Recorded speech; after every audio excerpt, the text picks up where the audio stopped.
So magandang araw mga ka-protein. So ngayong araw is mag-chest workout tayo. Yan flex flex flex. So umpisa na natin mga ka-protein. Let's go. So ayan mga ka-protein, nag-warm up ako. Ito yung ginawa ko. Bali ang ginawa ko dyan is 15 reps tapos isang beses lang.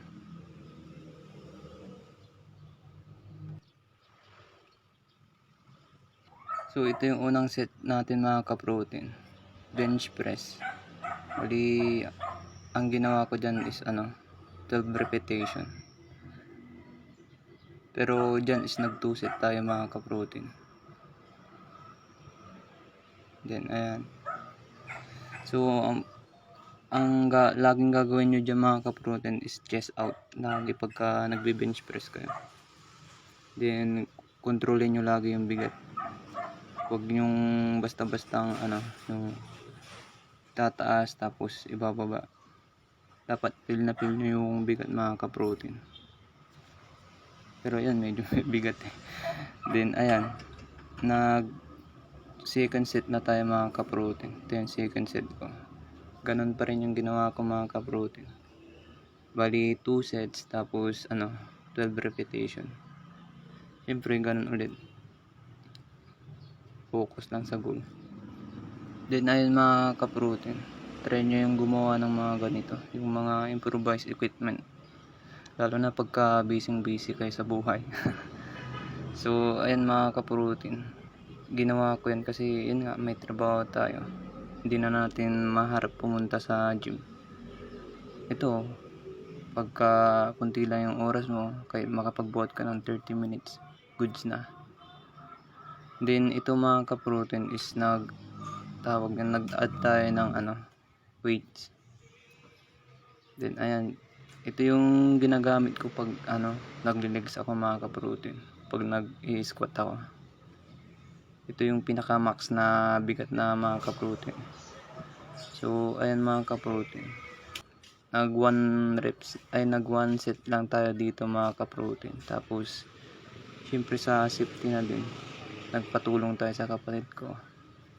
And then ayan, bali ang ginawa ko dito mga ka-protein is 1 set lang, then 7 repetition kasi yun nga, medyo mabigat yung mga ka-protein. Yun nanginginig-ginig na yung braso ko. Yung 6 repetition ko is goods yun mga ka-protein. Pero itong pang 7, medyo sinamahan na ako ng kapatid ko. Tapos ayun, nung pagkatapos natin nag-heavy mga ka-protein, nagpahinga tayo ng 2 minutes.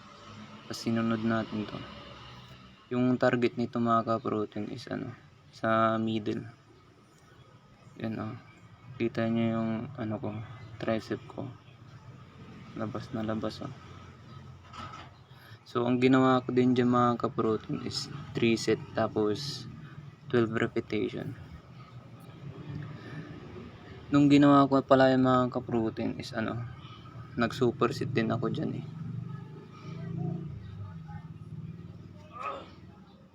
Ayan, ito na yung sinunod ko mga ka-protein.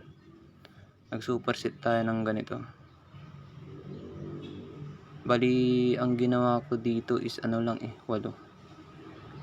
lang yung ginawa natin dito mga ka-protein kasi nanginginig na yung ating braso. Tapos ayan, pero yung ginawa ko naman dyan mga ka-protein is 3 sets tapos 12 repetition, tapos nag super set tayo ng ganyan na 8 repetition. Yan mga ka-protein. Then yung last workout natin mga ka-protein is ito, dips. So ang ginawa ko dito mga ka-protein is 4 sets tapos 12 repetition. Dapat pala dito mga ka-protein is yung elbow nyo is medyo maluwang, huwag nyong iipit sa kilikili nyo.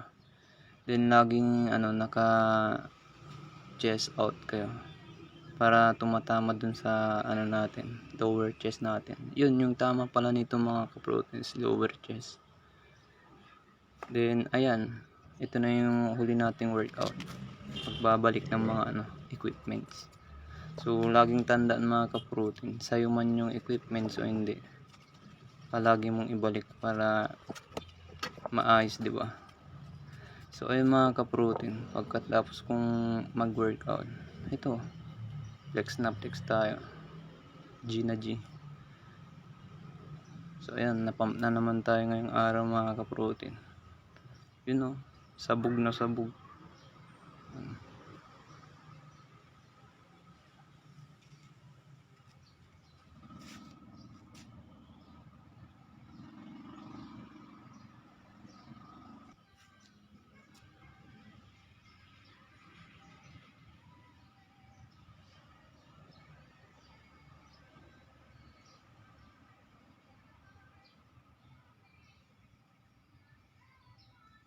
So ayan mga ka-protein, papaalam ulit tayo. GG, salamat.